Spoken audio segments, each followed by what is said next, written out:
Bonjour Virginie, merci d'être là sur le podcast du cheminement, podcast qui s'adresse à toutes les personnes qui veulent prendre soin d'elles et personnes notamment qui souffrent de maladies inflammatoires. Je suis ravie de t'accueillir aujourd'hui pour parler de ton parcours et aujourd'hui nous parler aussi de comment tu peux nous aider en tant qu'individu pour trouver un mieux-être idéal. Moi déjà, pour te parler un petit peu de mon parcours, moi de base j'étais pas réflexologue. Oui. Donc j'ai commencé, comme un petit peu tout le monde, tu cherches ta voie et tu commences par un travail le premier qui arrive, où j'ai commencé en tant que vendeuse, ensuite j'ai été gérante de magasin.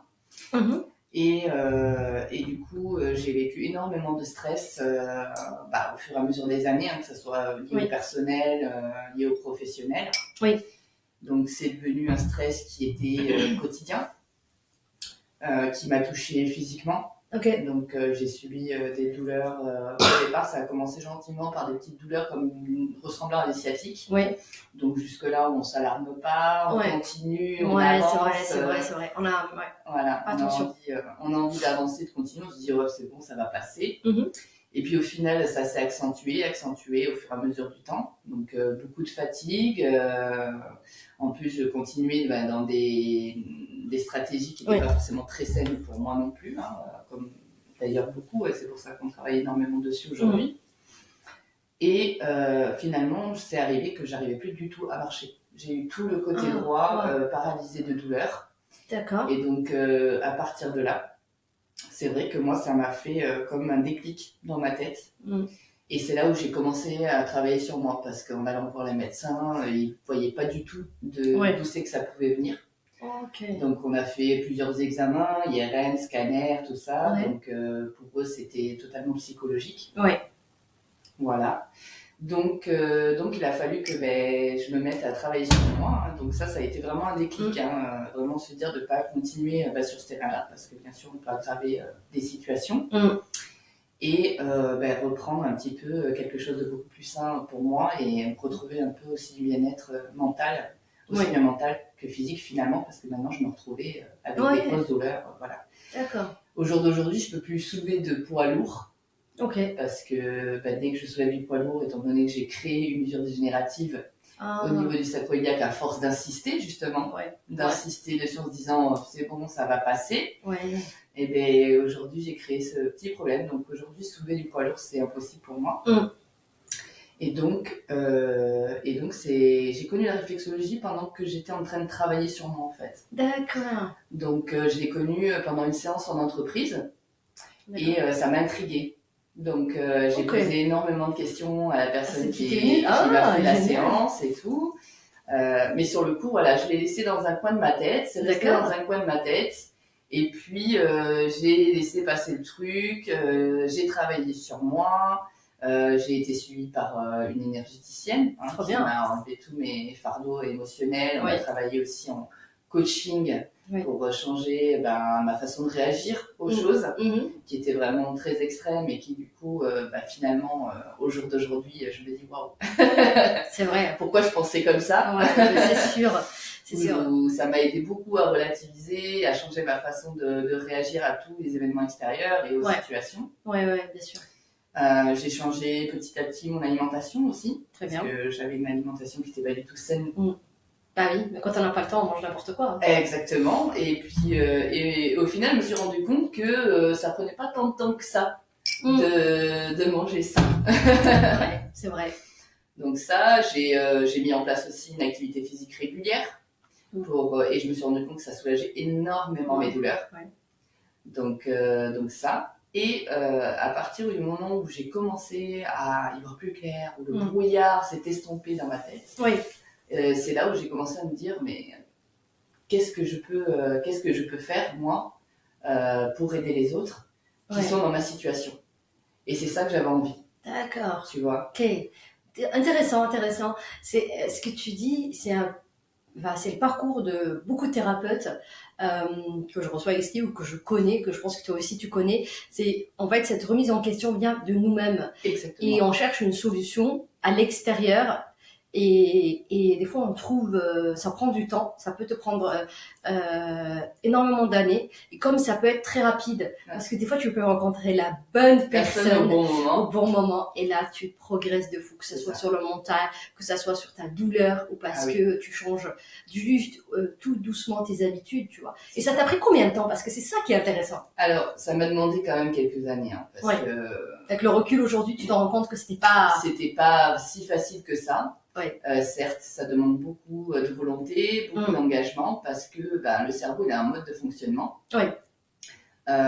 Il enregistre nos habitudes à des réactions, et quand on a fait ça pendant plusieurs années, pour lui, voilà, c'est calé, c'est comme ça qu'on doit réagir et pas autrement. Donc changer cette perception face à l'extérieur et ses habitudes, c'est un entraînement qu'on donne au cerveau pour penser différemment. Et là, c'est du boulot.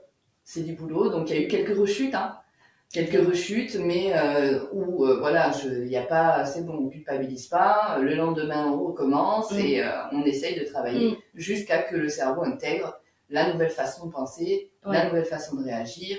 Très bien. C'est très bien. Et voilà, donc oui, ça m'a pris quand même quelques années. Ouais, non mais je comprends, c'était aussi mon parcours, et quand je parle aux gens, notamment quand ils ont cette conscience, parce que tu peux être vraiment malade et te rends pas compte que tu dois changer quelque chose, et tu vas chercher la pilule magique qui n'existe pas, en fait. Mais c'était ça au début, moi, finalement. Au début, pour moi, je me disais, je vais arriver à m'en sortir toute seule, je vais trouver des solutions, mais au final, en réagissant toujours de la même manière. Donc j'avais le même schéma, donc ça pouvait pas aller mieux. Ouais, c'est donc c'est cumul, et on continue à ajouter. Ouais. Donc comment t'as eu ce déclic-là de toi, qu'est-ce qui t'a vraiment, si tu as un déclic? J'étais à bout, et puis le fait d'être paralysée comme ça m'a vraiment arrêtée. Donc là, je pouvais plus rien faire, il fallait que je trouve des solutions, quoi. Ah ouais. Les médecins pouvaient rien pour moi. C'était ça le choc. Ouais. Okay. Ouais. Ça a été dur aussi d'accepter qu'il y avait un souci et qu'il fallait faire quelque chose. Et puis j'ai pas pu le faire toute seule. Oui. Surtout. Ouais. J'ai dû être accompagnée parce que j'avais les mêmes schémas, donc j'allais utiliser forcément les mêmes schémas.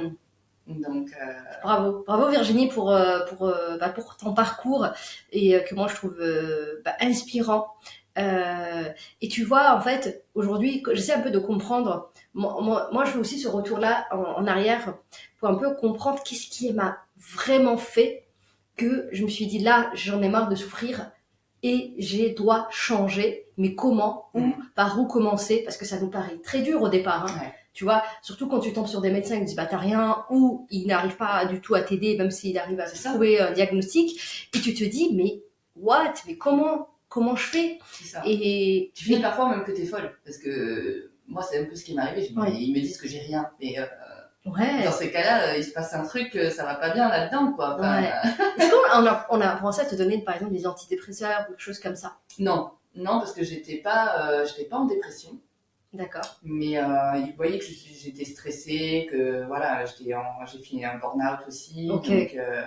Donc par me donner des arrêts et à répétition, donc voilà, oui, là, c'était à répétition, et puis de toute façon j'ai été arrêtée régulièrement à cause de la douleur. Ouais, voilà. C'est-à-dire que je comprenne qu'à un moment donné il faut faire quelque chose. Waouh, c'est trop bien. Donc je pense qu'à un moment donné notre corps il nous alerte vraiment, en fait, et c'est soit on veut l'entendre, soit on fait la sourde oreille, mais après c'est des choses beaucoup plus importantes qui arrivent, comme des maladies graves, comme des symptômes qui sont malheureusement à ce moment-là plus résolvables.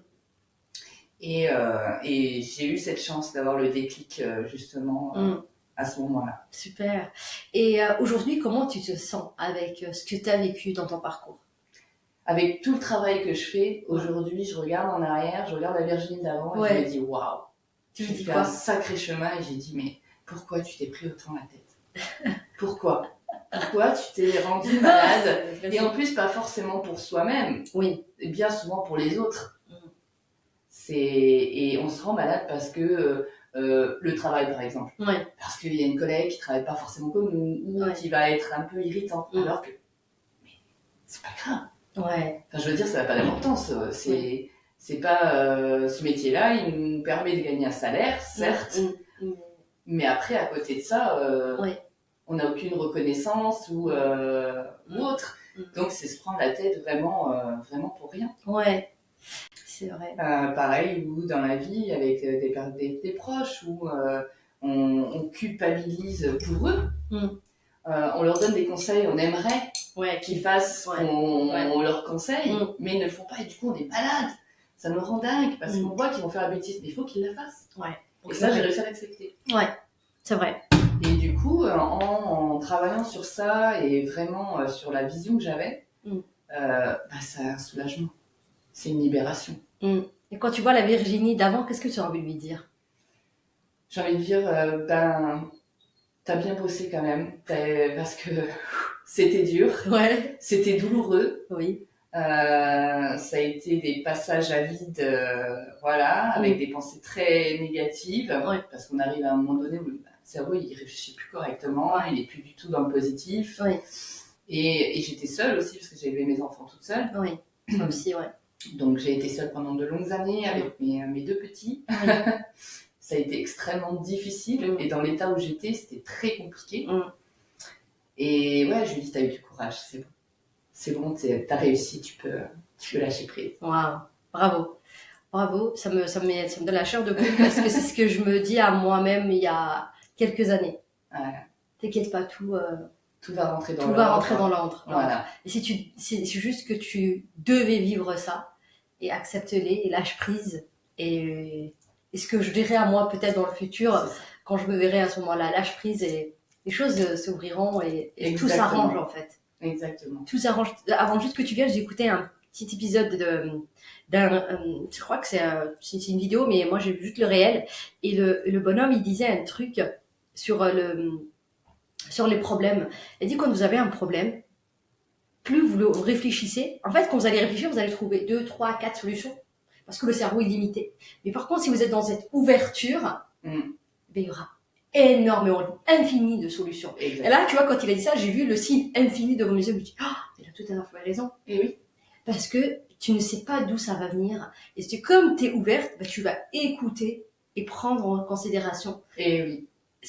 D'autres solutions, tu vois. Et nous, là, on parle de santé, mais on peut parler de plein de choses. Mais c'est utile dans toute situation, en fait, si on va par là.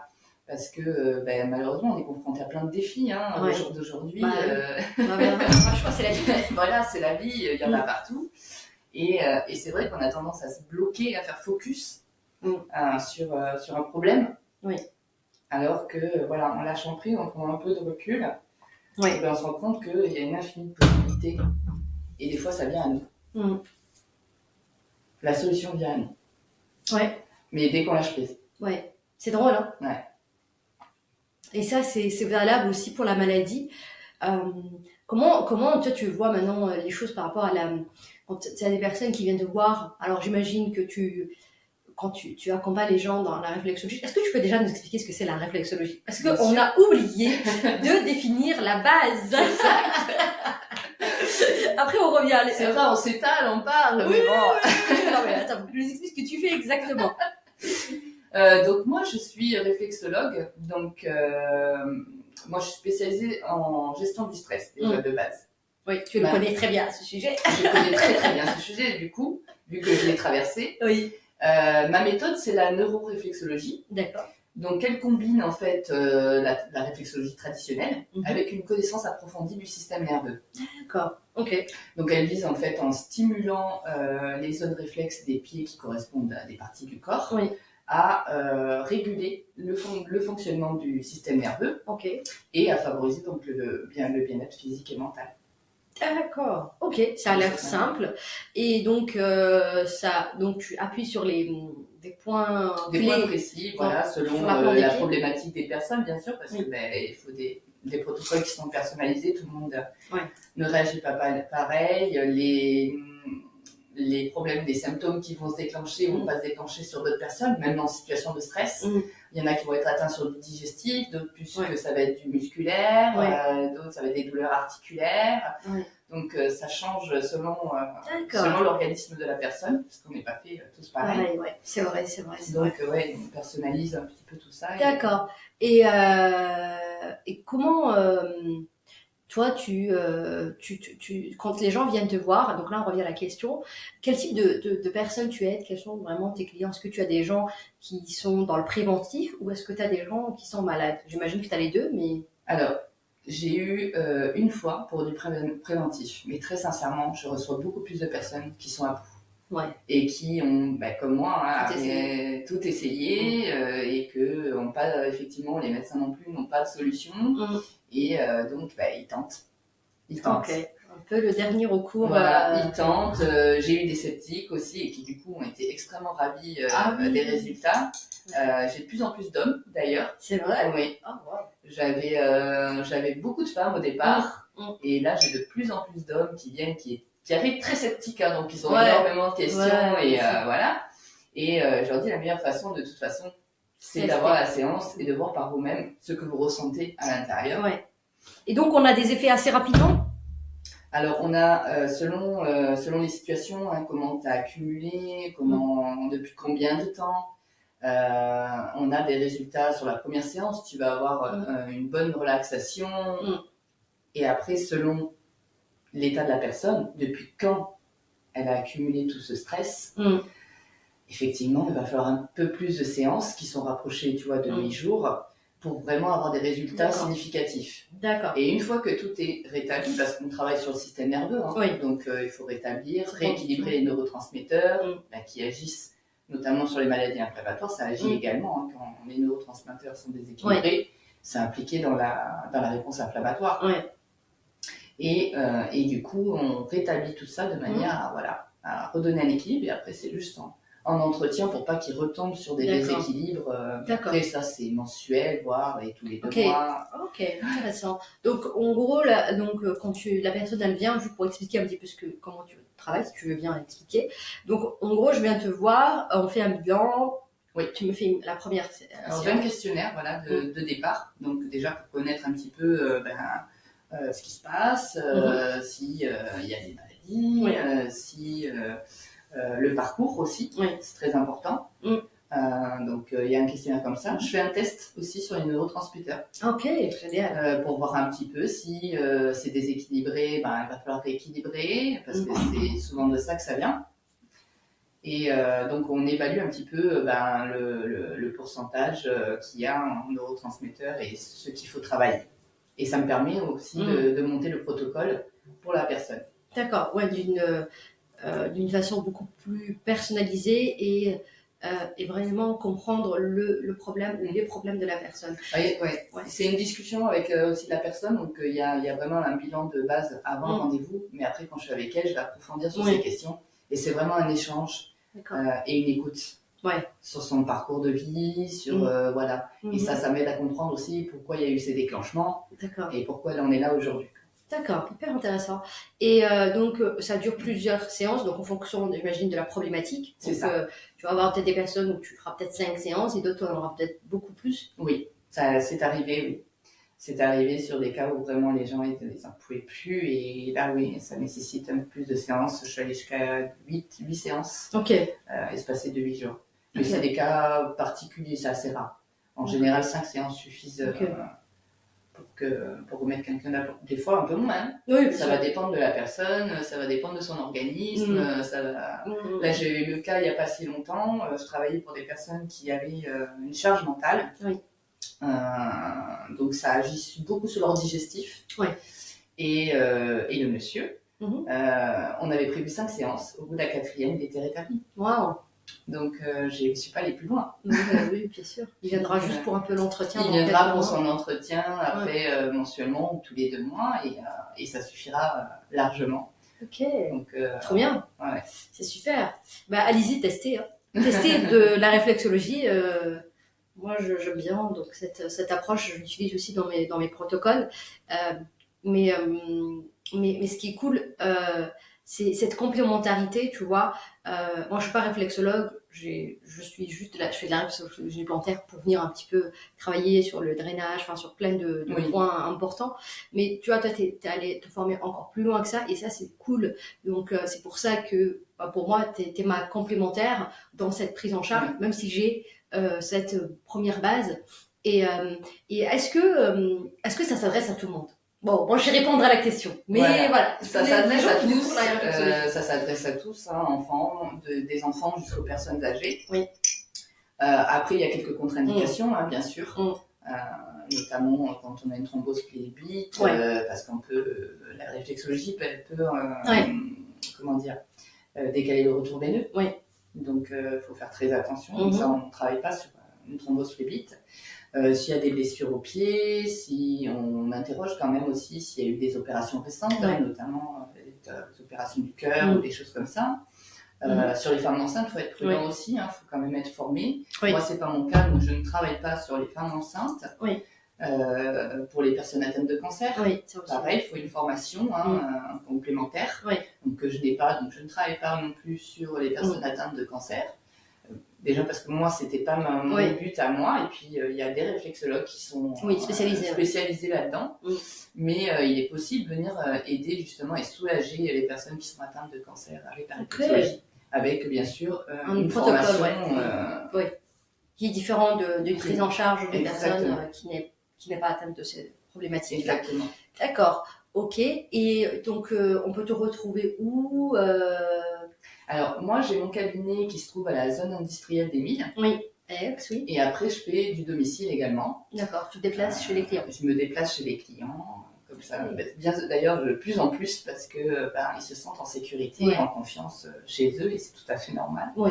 Donc, même, je préfère parce qu'ils sont tu veux les voir plus détendus. Beaucoup plus détendus, Et ils préparent toujours l'espace, ils sont dans le calme, ils sont vraiment prêts. Ces gens-là, en général, quand ils viennent vers moi, ils sont prêts. Oui. Et je pense qu'ils ont tellement envie de respirer, de souffler, trouver l'oxygène. Ouais. Donc que voilà, ils sont vraiment prêts pour ça, et du coup ils ont la petite pièce et tout. Trop bien. Ils se mettent en mode cocooning. Même chez eux. C'est une petite coupure dans le temps. Tout le monde à la maison est prévenu, il faut pas faire de bruit. C'est énorme. Trop bien. Non, c'est vraiment. C'est trop bien. Puis on passe un bon moment, puis c'est un autre moment de complicité aussi avec eux, donc ce qui permet aussi d'avoir une relation de confiance. Et c'est super important dans notre métier, on le sait, donc dans le bien-être, on va vraiment dans leur intimité. Surtout que là, ils t'accueillent chez eux, donc t'es vraiment chez eux. Donc on est chez eux, mais en plus on va aller creuser un petit peu dans leur vie, dans leur intimité. Donc, les questions qu'on pose, des fois ça peut paraître pas discret, mais pour nous en tout cas c'est essentiel pour faire un bon protocole. Et pour les aider au mieux. C'est ça. Et mieux les conseiller aussi, puisque on ne peut pas non plus tout apporter avec ça. Oui. Et puis le fait que les gens, je trouve que je vais dire quelque chose de positif, c'est que je me rends compte qu'on est que en tant que Français aujourd'hui, on est de plus en plus à cette recherche de solutions ailleurs que dans l'allopathie. Et mais bon, ça reste très peu. Comment tu vis ça? Comment tu expliques ton travail par exemple à ton entourage, ou quand tu es dans un événement, par exemple, nous on s'est rencontrés dans un événement d'entrepreneurs. Comment tu expliques ton travail? Parce que on va dire, on est quand même des extraterrestres. Moi, tu sais que je le fais maintenant. La dernière fois, j'étais dans une soirée de networking et je dis, je suis naturopathe et tout, blablabla. Et donc, je parle avec un monsieur et je dis, mais tu sais ce que ça veut dire un naturopathe? Il me dit, comment c'est ce qu'il il me dit, écoute, lui, comme ça, un philosophe, il a commencé à me dire, oui, ça fait ça. Et en fait, il cherchait de la sémantique. Oui. C'était marrant. Je lui dis, en fait, nous, on sert à deux choses, à faire du préventif et être en complément de ce qui se fait en allopathie pour encore aider au mieux. Et tu vois, toi, comment tu l'expliques? Ça, c'est... Moi, j'essaye de leur amener à comprendre, parce que c'est vrai pour eux, déjà, la réflexologie, c'est pas encore suffisamment connu. Donc, déjà, ils te regardent, la réflexologie, c'est quoi? Réflexe, qu'est-ce qu'ils me racontent? Et donc, je vais expliquer un petit peu le fonctionnement du corps, comme là, je l'ai expliqué pour le système nerveux. En fait, j'utilise simplement le fonctionnement normal du système nerveux. Nous, quand on se brûle, par exemple, on va réagir. Et ça, c'est une onde électromagnétique au niveau des terminaisons nerveuses qui va envoyer un message au cerveau que c'est chaud, il faut sortir. Et bien moi, j'utilise ça en réflexologie. Donc, je vais utiliser ces terminaisons nerveuses pour créer une onde électromagnétique qui va envoyer un message au cerveau pour le rétablissement du système nerveux. Ok. Enfin, pour le réguler. Oui. Et rééquilibrer, du coup, tout ça. Ça a l'air magique. Ça a l'air magique et pourtant, c'est totalement naturel puisque c'est physiologique. Donc, c'est des réactions que notre corps, il a au quotidien, au final. Et des réactions qu'il a au quotidien. Oui, surtout, pour que ce soit pour nous préserver ou son fonctionnement classique, on va dire, pour la survie. Sauf que nous, aujourd'hui, dans nos vies actuelles, on a deux cerveaux. On a le côté parasympathique, qui est le côté beaucoup plus calme, beaucoup plus posé, et on a le côté sympathique, il faut être actif, et voilà, on a ces deux côtés parce qu'ils sont là pour une bonne raison. Nous, on est beaucoup sympathique. Donc, c'est comme ça, tout le temps. Plus le stress, plus. Voilà. Faut aller chercher les enfants, faut régler la réunion du travail. C'est ça. Et du coup, on est tout le temps en sympathique, on s'arrête jamais. Et du coup, c'est pour ça qu'on a ce déséquilibre finalement qui se fait au niveau des neurotransmetteurs et qui est en sur-régime. On a le cerveau, il est en sur-régime, il n'en peut plus. Et on n'arrive plus à revenir en parasympathique. Donc en calme. Tu vois, en posé. Alors qu'il faudrait des moments de détente, de calme, se poser. Mais comment trouver ces moments calmes, tu vois? Parce que la société, elle nous pousse à être hyper productif, à être tout au top du top. Mais ce n'est pas possible aujourd'hui, on s'en rend compte. Comment on peut... C'est pas possible, mais au final, c'est possible. Parce que moi, je disais pareil, c'est pas possible, j'ai pas le temps. Et je me suis rendu compte que je me retrouvais souvent avachie sur mon canapé en train de regarder une série. Voilà. Et à ce moment-là, on a le temps de faire quelque chose. Même si ça dure 5-10 minutes, on n'a pas besoin de beaucoup. On voit le dimanche, on peut aller faire une petite balade, même si c'est 20 minutes, on peut aller faire une petite balade en nature, des choses comme ça. On a du temps. On le passe sur les réseaux sociaux, on le passe à vachie parce qu'on n'en peut plus, donc on est comme ça sur le canapé, on n'en peut plus. Donc on se dit, non, on va pas faire encore un effort. C'est ça qui est le plus dur en fait. C'est de se motiver pour justement relaxer notre corps, détendre notre corps. Et du coup, finalement, on se couche avec toutes ces tensions. Bah oui, et ça crée des gros soucis de santé. Et ça crée des gros soucis de santé parce que ça perturbe forcément notre sommeil qui est super important. C'est primordial. Le sommeil, c'est la première chose qu'il faut réguler. Parce que sans ça, c'est lui qui nous permet de récupérer notre énergie, qui nous permet après d'avoir un cerveau beaucoup plus clair. Donc si ce sommeil il est perturbé, ça devient compliqué. Est-ce que la réflexologie permet de travailler sur son sommeil et surtout venir l'améliorer pour le plus réparateur? Elle va aider parce que justement, on est dans ce travail de libération de tension. Donc elle va détendre. Donc non seulement ça, elle commence à rééquilibrer les neurotransmetteurs. Donc déjà au niveau d'esprit, on est beaucoup plus soulagé. Donc quand on part se coucher, déjà on est beaucoup plus apaisé. Et donc le sommeil commence à revenir. Et ça c'est pareil, c'est selon comment les gens ont cumulé. C'est un certain nombre de séances que ça va revenir et que ça se rééquilibre.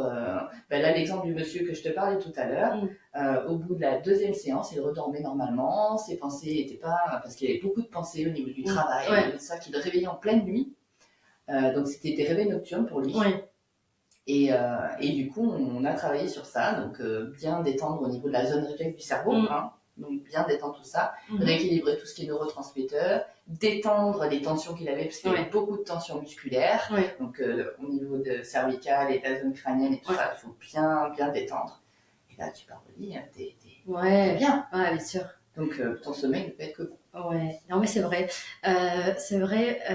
Moi, en tant que personne, parce que quand on se forme à la réflexologie, on se masse entre nous, je me souviens, quand j'ai fait la formation, j'ai eu mes règles sans aucune douleur, mais genre parce que c'était sur plusieurs fois, donc j'ai 0 douleur de règles. Enfin, Mais 0, non, j'abuse. Je suis ma Marseillaise, mais on est quasiment à 0, tu vois. Ouais. Donc, des douleurs hyper supportables. C'est apaisé, quoi. Voilà. Et je les ai même pas sentis venir, alors que d'habitude, je le sens une semaine avant. Et après, on a échangé avec les autres personnes. Je dis, mais moi, c'est ce qui m'a aidé. Vous vous rendez pas compte, d'habitude, je dors pas de la nuit. Là, je suis arrivée avec, juste, imagine, on est en mode étude. C'est-à-dire qu'on est cobayes entre nous. C'est ça. C'est quoi, la session, elle dure, c'est pas comme une session que tu fais de réflexologie, hein. C'est, je crois qu'on se teste environ 20 minutes, un truc comme ça. Ah oui, mais ça, on prenait les 45 minutes quand même. Oui, à la fin, mais au début, t'imagines, moi, c'était dès le départ, j'ai commencé à avoir des résultats. Les premiers jours, tu découvres le truc, le toucher, le machin et tout. Ça. Et là, tu t'es dit, waouh, le lendemain, je dis aux filles, parce qu'il y avait que des filles ce jour-là de la formation, je dis, vous vous rendez pas compte, j'ai pas senti mes règles venir. Et c'est juste ça. Enfin, pour moi, c'est, en tant que personne qui l'a reçu, j'étais trop bien. J'ai dormi la nuit, j'ai une nuit hyper réparatrice, donc le lendemain j'ai pu encore faire les jours, enfin c'était sur plusieurs jours. Comme quoi, ce que tu dis, c'est une réaction, tu vois, immédiate. Ouais, j'étais hyper. En fait, le fait de détendre, on va permettre de libérer de l'endorphine. Ouais. Et l'endorphine, elle va agir sur la douleur. Ouais. Et du coup, toi, ça t'a apaisé. J'ai rien senti, un truc de fou. Et ça, c'était pendant plusieurs mois. Donc les effets sont restés pendant plusieurs mois où je n'avais pas eu de douleur, etc., etc. Ouais. Enfin, donc pour les filles qui souffrent, essayez vraiment. Ah oui. Enfin, pour toutes les douleurs, enfin, on peut travailler avec la réflexologie. Mais moi, je témoigne sur ça. J'ai été choquée. J'ai dit à mes amis qui m'hébergeaient à ce moment-là, je leur ai dit, mais les gars, vous vous rendez pas compte, j'ai pas mal. Je vous ai même pas demandé de me réchauffer ma bouillotte ou prendre mon traitement, parce que des fois quand c'est très douloureux et tu dois être en formation, tu dois avoir plein de réunions, etc. Moi franchement des fois je lâche prise et je me dis allez je prends mon truc ou je prends de l'homéopathie autre, parce que il faut être performant. Ce qu'on parlait tout à l'heure, tu vois, de la performance et de se dire là j'ai pas eu besoin de ça, quoi. Mais vraiment, Virginie ne me paye pas, hein. C'est juste que je témoigne de ça juste en cours de formation. Je me suis dit, waouh, imagine le jour où tu fais un protocole sur plusieurs sessions. Et ça, tu le vois quand tu reçois le monde. Oui, t'expérimentes déjà toi-même, parce que moi ça a été la même en formation. Tu expérimentes déjà toi-même les effets. Et ça te permet justement de pouvoir avoir confiance en ton métier. Et ça, je trouve ça énorme, parce que c'est quand même important, cette pratique les uns sur les autres, justement pour percevoir les ressentis que l'on a dans le corps, mais ce que ça fait aussi pour nous déjà les problématiques que l'on avait, quoi. C'est vrai. Donc moi c'est clair que c'est pareil, moi ça m'a apaisé énormément de douleurs. J'utilise encore d'ailleurs des fois, parce que le stress il fait partie du quotidien, donc pour calmer, pour me détendre. D'ailleurs moi je faisais ma formation très loin, donc j'étais à Annecy et j'habitais en Dordogne à l'époque, il y avait 5 heures de route. Et à la fin, je demandais à ce que le test, enfin tu vois, la pratique soit faite pour moi en premier.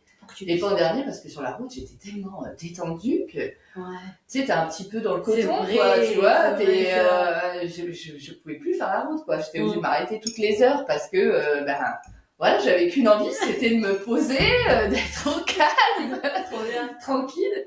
Et la route devenait difficile, quoi, du coup, à faire. Donc, je demandais à ce qu'on me la fasse en premier pour que je puisse, réagir après sur la route au moins correctement. Pas non plus, quand il y a 5 heures de route, il faut les faire seul, faut être bien focus. Voilà, faut être focus. Là, j'étais tellement en mode détente, en mode coton.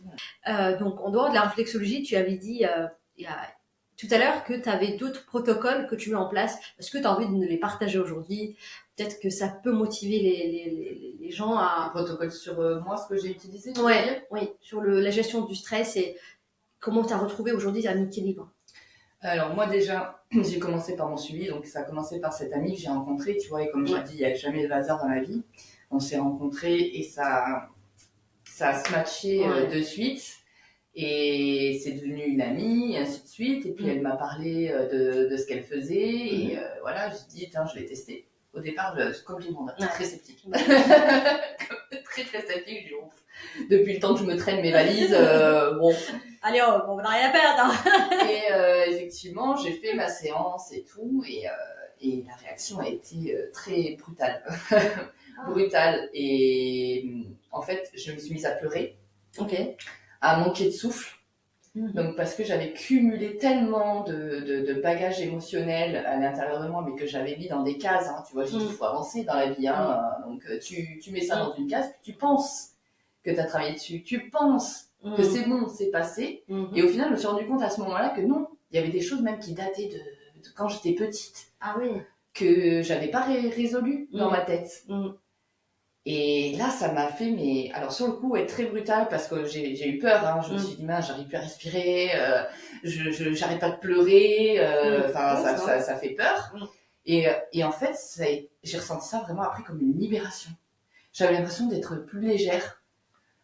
Et à partir de là, je commençais un coaching donc pour essayer d'avoir des stratégies saines, hein, parce que ma perception de la vie, de comment réagir, n'était pas forcément les bonnes. Hein. Voilà. On est beaucoup dans ce cas-là. Hein. Malheureusement, ça me parle, ce que tu dis. On a été éduqués d'une certaine manière, on nous a appris ça, on fait pareil, quoi. C'est le mode d'emploi, quoi. Tu vois. Et donc, il a fallu retravailler tout ça. D'accord. Donc, ça a été moins facile. Oui. Ça a été moins facile parce que là, on change carrément une façon de penser. Donc, il faut vraiment beaucoup de boulot à ce niveau-là, parce que c'est ce que je te disais tout à l'heure, c'est un entraînement au niveau du cerveau. C'est entraîner son cerveau à avoir une perception différente. Et ça, c'est vraiment un parcours. Ça a été le plus difficile. Et après, par moi-même, donc j'ai mis en place, je te dis, au niveau alimentaire, ça c'est super important. Je le dirai jamais assez, parce que j'ai vu des changements au niveau énergie. J'avais beaucoup plus d'énergie à partir du moment où j'ai changé mon alimentation. Moins stressée, du coup. Bah oui. J'ai mis l'activité physique régulière parce que j'ai vu que c'est ça qui me soulageait la douleur finalement. Donc je fais pas un truc intensif. Hein, qu'est-ce que tu fais comme activité? Moi je fais du yoga, des étirements parce que c'est ce qui est nécessaire pour ma problématique.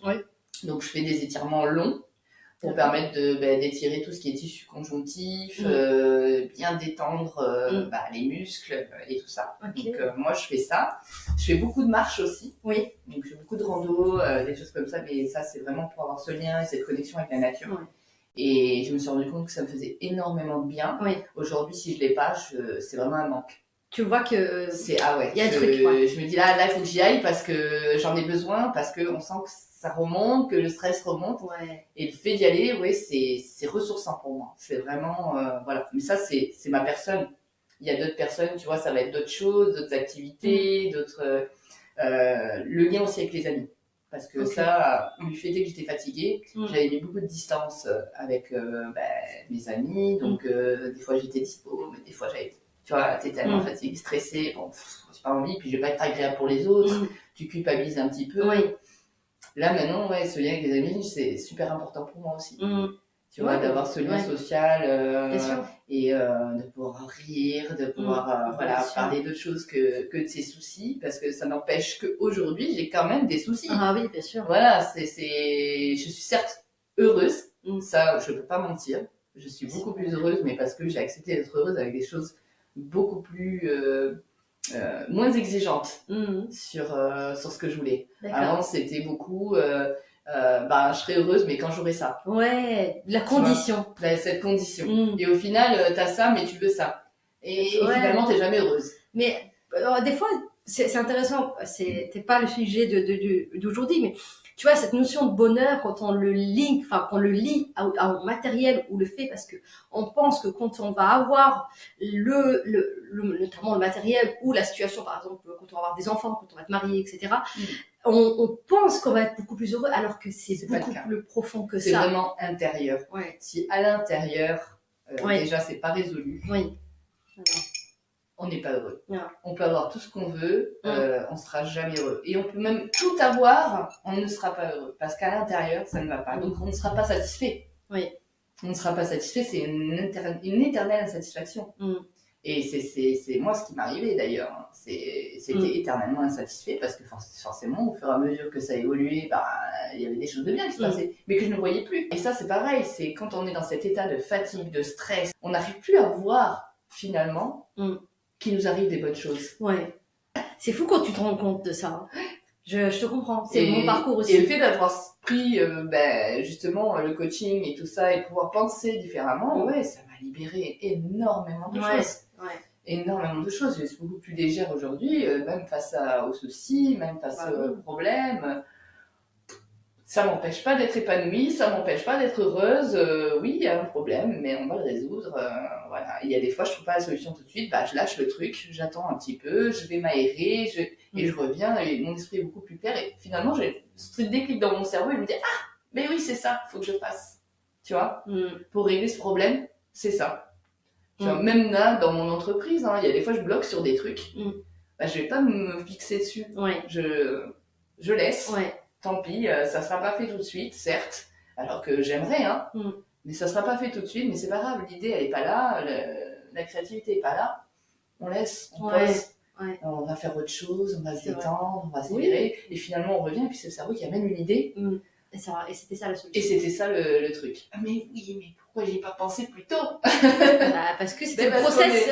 Voilà, et puis on était trop concentrés aussi, donc ça nous demande énormément, donc... Non, c'est super ce que tu dis, je partage vraiment ton point de vue sur ça. Et aujourd'hui, quel conseil tu pourras donner aux gens qui nous écoutent, alors quand ils souffrent notamment de stress chronique, alors je pense que 99% de gens souffrent de stress chronique. Alors je te donne ce chiffre, mais peut-être que je me trompe, enfin j'espère, mais la majorité, en tout cas, des Français souffrent de stress chronique. Et quand on est conscient qu'il y a quelque chose qui ne va pas, en fait, tout simplement. Et donc là, on est déjà dans un process beaucoup plus avancé. Et quand on n'est pas conscient, comme c'était notre cas avant... Là, c'est beaucoup plus dur. Ouais. Qu'est-ce que tu conseilles pour les deux personnes?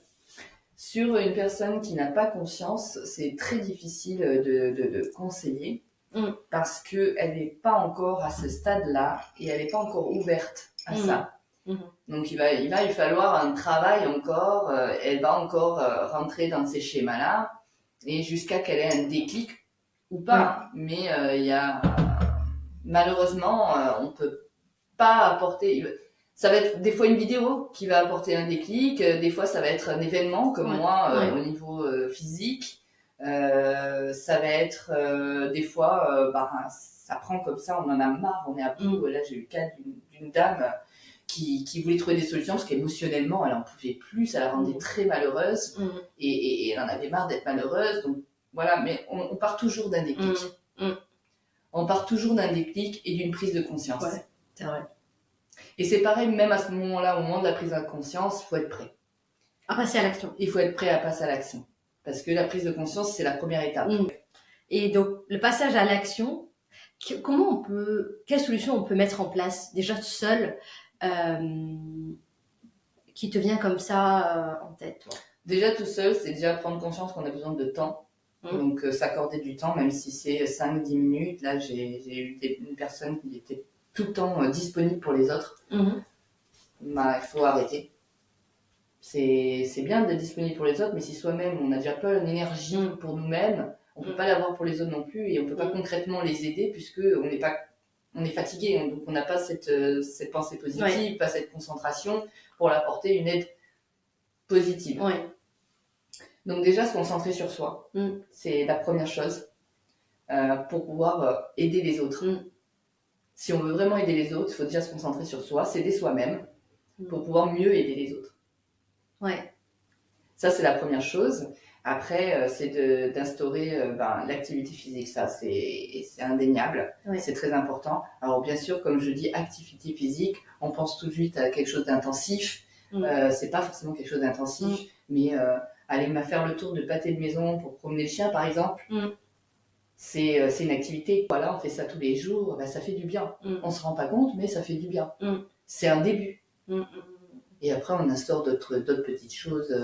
Le côté alimentaire, ça aussi, c'est indéniable. L'alimentation, ça a toute son importance. Hein. Là, en mangeant pas sain, au final, c'est comme si on donnait à la voiture, qui est une essence, on lui donnait du diesel. Ouais, et tu veux qu'elle fonctionne. Et tu veux qu'elle fonctionne. C'est pas possible. C'est absolument pas possible. Le corps, c'est pareil. Donc, si on lui donne pas le bon gasoil, finalement... Alors, ça marchera pas. Il va pas marcher, non. Et du coup, il fonctionne au ralenti. D'accord. c'est des choses qu'on peut faire seul. De soi-même. Oui. Ça, c'est vraiment le basique de soi-même. On peut déjà commencer par ça. Et si on veut se faire accompagner, comment choisir, par exemple, le thérapeute ou la thérapie qui nous convient? Parce que c'est ça aussi, je me rends compte, moi quand je me voyais avant, j'étais voir plein de personnes parce que j'étais tellement perdue, je ne savais pas vers qui me retourner. Je pense que toi aussi, hein, on est beaucoup à avoir fait ça, c'est d'aller voir plein de gens qui nous ont été recommandés ou qu'on a entendu parler sur internet ou un truc comme ça. Et des fois, on ne tombe pas sur des gens qui nous comprennent ou là, parce que la thérapie ou l'outil n'est pas adapté à nous. Toi, comment tu le vois aujourd'hui en tant que l'autre côté, en tant que thérapeute, et comment tu l'as vu aussi en tant qu'aussi malade, enfin ancienne malade? Pour moi aussi, au départ, moi j'ai eu un coup de chance hein, parce que je suis tombée sur cette amie qui m'a énormément aidée. Mais je pense que la vie me l'a mis sur le chemin aussi. Hein. Mais c'est vrai que ça aurait été difficile pour moi sans être concrètement conseillée correctement par rapport à ma problématique. Parce que selon les problématiques, c'est pas la même personne qu'on va aller voir. Et puis, selon les méthodes, ça ne correspond pas forcément à nous en tant que personne. Donc, il faut aussi qu'on soit, que ça nous parle et qu'on soit aligné avec cette méthode pour se dire, c'est ça et ça me fait du bien et oui, ok. Et moi, pour ma problématique, personnellement, je savais très bien qu'il me fallait une aide pour mettre des stratégies en place positives et saines dans ma vie. Je suis allée voir une nutritionniste aussi pour revoir un petit peu mon alimentation, tout ça, donc tout revoir. Et accompagnée bien sûr de mon amie énergéticienne qui m'a vraiment tout nettoyé et vraiment libérée au niveau fardeau émotionnel, c'était assez lourd. Donc ça m'a fait énormément de bien. Et j'en remercie encore aujourd'hui. Hein. C'est une amie encore et j'en suis très heureuse de l'avoir rencontrée et d'avoir croisé son chemin dans ma vie. Et après, je te dis, ça a été une mise en place des activités sportives que j'ai fait par moi-même. Et qu'après, au quotidien, tu vois, se dire, là, je suis intense, prendre ce recul. J'ai repris, tu vois, une activité. Ça nous arrive hein, d'avoir ces moments où, où il faut y aller et on a nos responsabilités aussi. J'ai encore mes enfants, j'ai encore un fils à la maison. Donc on a les responsabilités, on a le travail, on a les clients, on a pas mal de choses à gérer. Et se dire, là, stop. J'ai besoin de ce recul, c'est de savoir s'écouter. Oui, ça c'est intéressant. De savoir s'écouter. Et j'ai eu le cas il n'y a pas très longtemps. J'étais fatiguée, j'en pouvais plus parce que vraiment c'était assez intense entre les rendez-vous, amener mon fils à son travail, le ramener, enfin tu vois, il y a plein de choses à gérer à côté, plus tes vidéos que tu tournes aussi parce qu'on est entrepreneur, mais on fait tout seul, hein, donc c'est énormément de boulot. Et j'étais fatiguée, et là j'ai dit non mais là il faut que je stoppe. Alors certes je vais prendre du retard sur mon travail, mais là il faut que je stoppe. Donc j'ai réussi, mon corps me l'a dit, j'ai dit ok. Tu l'as compris, tu as écouté. Voilà. C'est ça qui est aujourd'hui je suis en capacité de le faire. Oui, pareil. Mais avant non. Pareil. Donc, il faut apprendre à se connaître. C'est ça. Et on connaît les déclencheurs maintenant. On connaît les signes, on connaît les déclencheurs. Je reviens sur ma deuxième question. Quand je veux chercher un thérapeute aujourd'hui, avec ta casquette de thérapeute, quel conseil tu peux donner aux personnes qui nous écoutent et qui veulent venir te voir, moi ou d'autres personnes dans leur environnement? Comment choisir la bonne personne? Moi, déjà, je conseille des gens en cabinet, des personnes, je reçois différentes personnes avec différentes problématiques. C'est pas forcément que pour le stress. J'ai eu le cas de troubles anxieux. Troubles anxieux, je travaille pas seule pour moi dessus. C'est pas possible parce que je vais pas soigner un trouble anxieux. On soigne pas. De toute façon, on n'est pas fait pour soigner. Non. Mais je vais lui conseiller une thérapie cognitive et comportementale ou un MDR, des choses comme ça pour pouvoir l'aider à trouver des stratégies plus positives. Parce qu'un trouble anxieux, c'est du lourd, c'est une pathologie lourde qui est déjà difficile à mettre le point dessus et à se dire oui, je souffre d'un trouble anxieux. Et quand je les reçois en cabinet, je leur dis par contre, Si vous voulez vraiment commencer à aller mieux, il va falloir faire un suivi complémentaire avec telle ou telle chose. C'est à eux de voir s'ils sont prêts à passer à cette étape-là et de se dire oui, j'ai envie d'aller mieux. J'ai envie d'aller mieux et oui, je vais écouter, je vais aller faire cette étape-là. Voilà. Parce que malheureusement, il y a aussi le budget qui freine beaucoup les gens. Hein. C'est bien-être, on est d'accord, ça reste un investissement. Oui. Après, moi, je le vois pas comme ça. Hein. Ils priorisent sur d'autres choses, tu vois, qui sont pas forcément le bien-être. Oui. Mais on parle, par exemple, là, j'ai un exemple tout bête. J'ai un proche qui a ses derniers iPhones, qui a un trouble anxieux généralisé. Alors qu'elle aurait pu investir ça sur son bien-être. On est d'accord. Donc aujourd'hui, elle le fait. Aujourd'hui, elle travaille sur son bien-être, elle est suivie, voilà, et je suis très fière d'elle d'ailleurs parce que elle a bien avancé. Elle a quand même bien avancé, même s'il y a des rechutes. Hein, c'est pas facile, hein, c'est un parcours, c'est un chemin, et ça, il faut se le dire aussi. Retrouver son bien-être, c'est un chemin, c'est un travail. De tous les jours. De tous les jours. Donc ça, il faut aussi se le dire. Et pareil pour d'autres personnes, hein, où je vais conseiller, pareil, s'ils n'ont pas une alimentation qui est correcte, je vais conseiller vers un coach alimentaire ou une nutritionniste, ou, tu vois, et c'est super important. Je vais pas leur proposer que ma méthode. Parce que pour moi, c'est un complément. C'est un tout. Selon les personnes, hein, bien sûr, hein, parce qu'il y a des cas qui ont déjà... oui, bien sûr, s'ils ont déjà des choses installées. Et où j'arrive en complément pour un rééquilibrage. Pareil, moi aussi je le fais. Pareil, je le fais parce que je suis consciente que je ne sais pas tout faire et que je connais mon cœur de métier, mon expertise, et savoir s'entourer aussi de d'autres thérapeutes. Mais ça c'est intéressant, tu vois, avoir son carnet d'adresses. On sait que par exemple Virginie, c'est une très bonne réflexologue. Donc si quelqu'un vient me voir de Aix, bien sûr je vais l'envoyer vers elle. Et pareil pour une autre spécialiste, par exemple de sophrologie ou un truc comme ça. Et ça c'est important. Parce que soit on a testé la prestation, parce qu'on connaît aussi la formation, quand on discute avec la personne ou quand on va en détail. C'est ça aussi que je recommande aux gens qui, quand ils cherchent une thérapeute, n'écoutez pas seulement les avis, n'écoutez pas tout ça. Allez-y parler avec la personne. Toi, tu fais les appels avec les gens. Moi, pareil. On s'appelle, on papote, ils me racontent leur histoire et des fois, je ne prends pas les gens. Parce que moi, mon accompagnement, il est long. Enfin, non, il est sur 4 mois. Donc, il faut que je sois sûre que je puisse l'aider. Et la personne aussi, elle est investie. Pas que financièrement, investie aussi dans son temps, dans son énergie, dans sa façon de vouloir progresser. Parce que sinon, ça sert à rien. Je fais pareil. J'ai eu des fois où j'ai refusé des personnes parce qu'elles n'étaient pas prêtes. Elles n'étaient pas prêtes pour leur bien-être. Là, finalement, j'ai pas le temps. Je pourrais que dans 3 semaines. Mais il faut pas commencer parce que c'est dépenser leur argent déjà pour rien. Parce que ce sera pas efficace.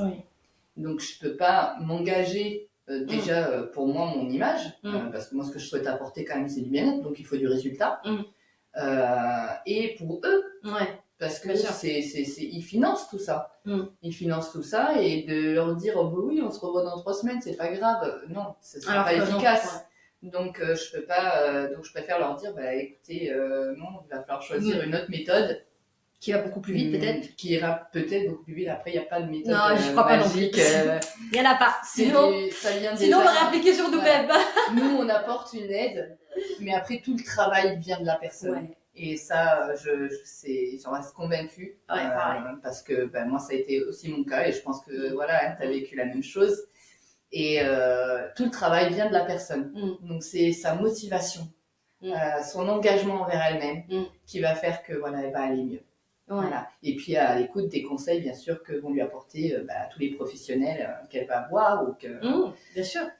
Et cette approche très holistique que nous on a aujourd'hui est très importante parce qu'on se rend compte qu'il faut travailler sur tous les plans énergétiques, alimentaires, physiques, etc.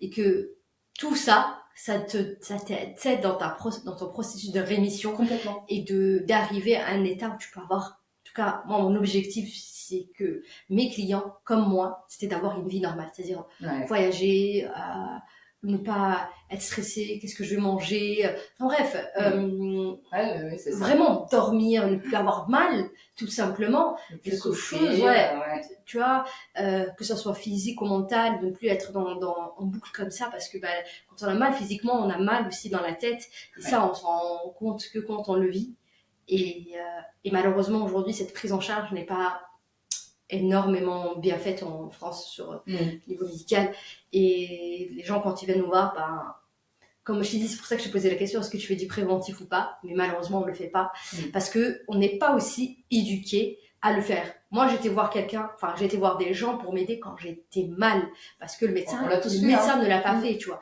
Mais aujourd'hui, je suis dans ce truc de préventif. Même si je vais bien, ma maladie est en rémission, je vais travailler sur telle chose, parce que je vois que parce que je m'écoute et je vois que c'est c'est pas ouf, tu vois. Je me dis, j'ai peut-être besoin d'un petit coup de main, là.